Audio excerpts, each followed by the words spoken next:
I live in an area where there is a shortage of physicians, forcing many of us to find a new primary care practitioner every year or two. That was exactly the case for me just a few months before my 75th birthday. My new nurse practitioner looked at my charts and wanted to put me on insulin immediately. I had been pre diabetic for 10 years and formerly diabetic for three. Both my parents and both my brothers were diabetic, making me a textbook case. Except for one thing, I flatly refused to take the insulin. I could watch my brother, who was only a year older than me and a natural born athlete, rely on an insulin pump for 10 years. He thought the pump was a miracle because it let him keep eating the junk food he had eaten all his life. The result?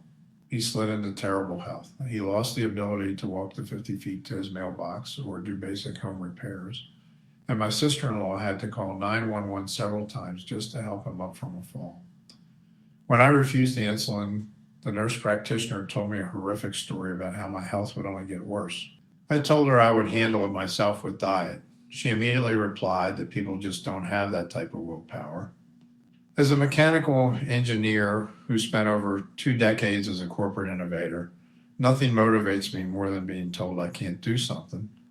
The medical system often defaults to managing symptoms rather than fixing the engine.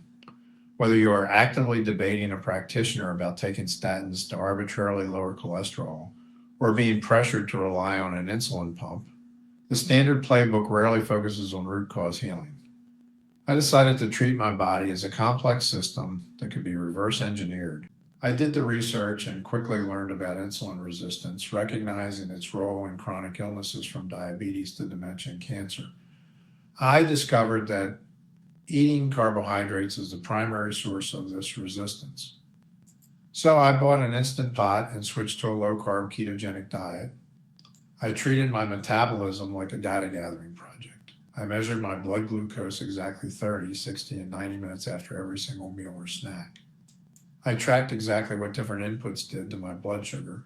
I even made keto desserts, like cheesecake, just for variety. What shocked me was the dramatic drop in blood glucose readings after eating high fat foods. It was as if fat was the ultimate mechanism for dampening blood glucose spikes. I refined my diet and optimized the system. In less than 5 months, I was no longer diabetic and I had lost 50 pounds. A major driver of that weight loss was intermittent fasting. I began fasting for 16 to 22 hours a day, which activated autophagy, our body's process for recycling proteins.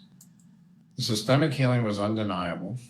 At my annual eye exam a few months later, my doctor was thrilled to report that the diabetic eye damage I had a year earlier was completely gone.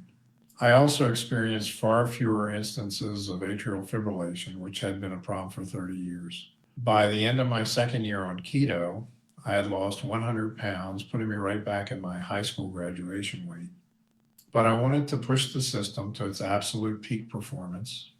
My research eventually led me to credible doctors advocating for the carnivore diet. The simplicity of fueling my body solely on beef, butter, bacon, and eggs was exactly the efficiency I was looking for, along with cottage cheese, which has become a staple for me. Now, after 3 years strictly on carnivore, I take absolutely zero prescription drugs. My metabolic indicators are in the ideal range, and I easily work a full time retail job that exhausts people half my age. We have a remarkable ability to heal, and health can be significantly improved at any age. The latest research suggests we should be able to live to 150 years, and I have every intention of doing exactly that. I hope you found this video of value and that you will continue with me on this path to greater health and longevity.